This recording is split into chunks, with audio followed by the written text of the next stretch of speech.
Tony D and Little Joan with the Screenwriter's Rant on The Invitation, a new vampire movie starring Nathaniel Emmanuel. Nathalie Emmanuel. I guess that's how it's pronounced. Smash like and subscribe. Thank you for smash liking and subscribing. Check out my books. Links in the description. Comedy Horror in South Jersey. It's the Pineys. Books 1 through 9 available at Amazon.com. Don't forget, Kindle Unlimited is free. All right, so let's see. Do they have a synopsis of this? Okay, let's do this. After the death of her mother and having no known relatives, Evie, Nathalie, I guess that's pronounced, Emmanuel takes a DNA test and discovers a long-lost cousin she never knew she had. Invited by her newfound family in a lavish wedding in the English countryside, she's at first seduced by the sexy aristocratic host, but is soon thrust into a nightmare of survival as she uncovers twisted secrets in her family's history and the unsettling intentions behind their sinful generosity. It looks pretty crazy. And it looks like a vampire movie, I'll say. So this is an interesting premise. So she, I guess her mother passes, and so she does a DNA test to find out if she has any more relatives. And she finds out she's English, or she kind of suspected she was English, and so she meets up with this guy who's her cousin, and he's like, "Oh, you should come to. There's a wedding to be held. Why don't you come out?" So she goes, "Oh yeah, sure, I would love to." So she goes, and she's immediately struck by the beauty of the house and all the money and the riches, and then this guy immediately, the guy in a white shirt, where'd he go? He's immediately, this guy's right on to her, right? He's right on it. Because the whole thing is some sort of setup where she keeps asking, where's the bride and groom? Where's the bride and groom? She's the bride, and she doesn't know it. So, kind of gives it away in the trailer, but pretty good. And then this scene where they keep cutting to her fingers, her nails being done, and then they cut her, and then this woman licks the blood off in a weird moment, and then they dress her all up, and she's at the head of the table, and then things kick into real high gear. They're all wearing crazy masks and whatnot, and then they end up slitting the throat of one of the servants, drinking the blood.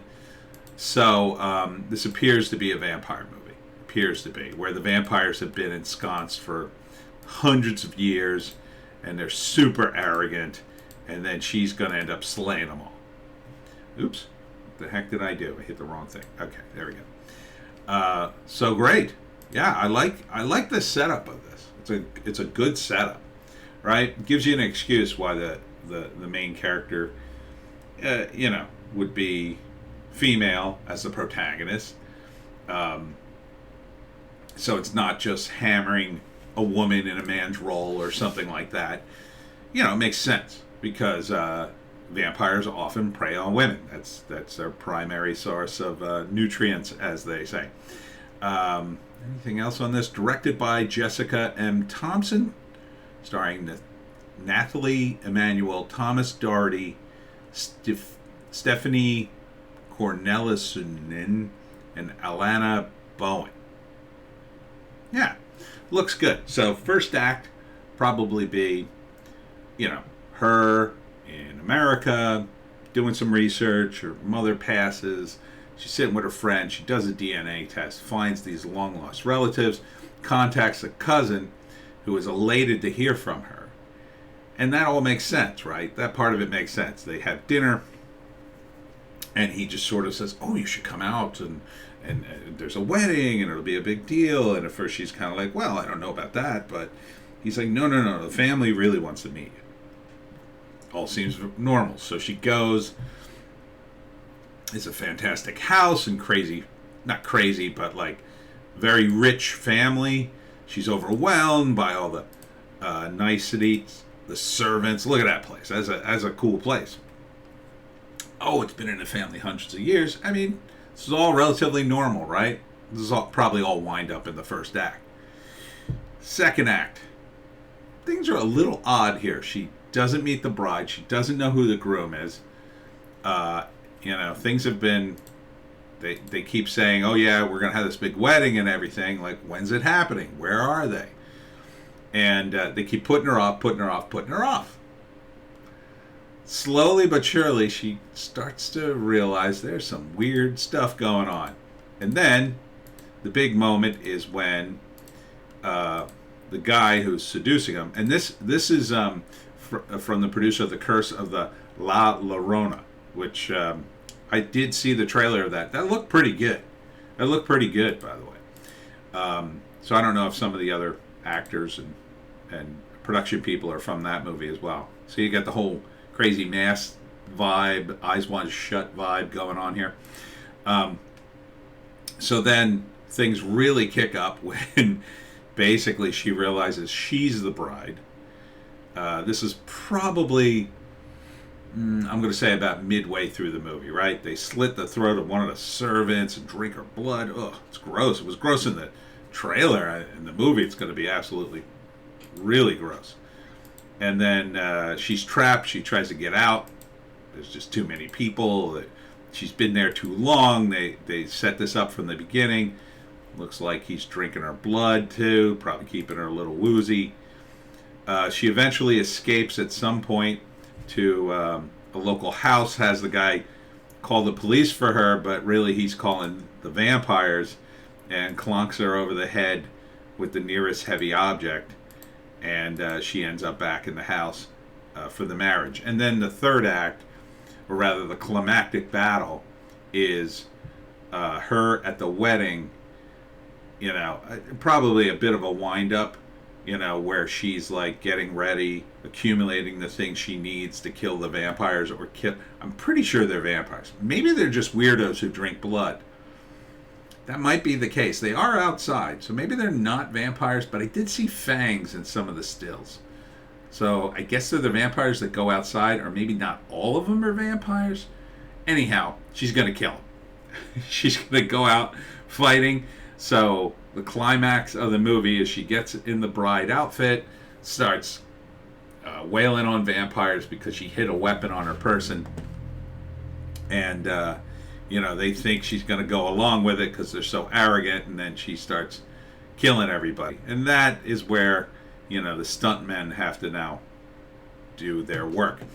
So when's this movie coming out? August 26th. August 26th. So yeah, I like the setup. I mean, look, I could suspend disbelief for her to kill a bunch of vampires. I mean, we all did it for Buffy if you watched any of the Buffy episodes. So, and I like the setup. It's taking its time to really give you a sense of, number one, how ensconced the vampires are in this community. For hundreds of years, it really gives you that sense, even just in the trailer. I can only imagine in the movie. And then that foundation gives you the tone you need when, like, she can't just turn around and run out of there, right? And then that's also the antagonist that she's up against. She's got to fight her way out. But also, too, it gives you, you could see why those same said vampires would be awfully arrogant, right?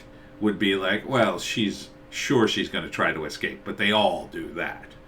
And then maybe would tolerate some of the behavior which would allow her to gather the weapons and the strength she would need to actually fight them. So, yeah, good on. I would watch this, absolutely. It's called The Invitation. Comes out in August. Yeah, see here. Here's the see, that is clearly a fang. So I'm pretty sure this is vampires. And he's got the claws too. See his fingers? Yep. Okay. So I guess now maybe it's a family of Renfields that help the vampire. Maybe there's only one vampire and she kills him, and then she has to fight her way through the Renfields. Or I don't know. I bet the big revelation, and this is just a wild guess, is that she comes across a painting in the house from hundreds of years ago, but it looks just like him, right? Because he's been around for hundreds of years. But I like it. Now, again, the protagonist is like, it's one against many. So I hope there's some good explanation of how she's able to fight her way out. But, again, I'm willing to suspend my disbelief. I like vampire movies, so I'm a little biased towards these sorts of movies. It's solid. It doesn't seem to be woke at all. Yeah. So, The Invitation, Joan. The Invitation. And that's it for me, Tony D. and Little Joan. Check us out on Odysee, Bitchute, and Rumble for our more base takes. We do 4 videos a day. 4. So the other 2 are on Odysee, Bitchute, and Rumble. I got the Hollywoke hot take uploading now. We'll see you in the next one.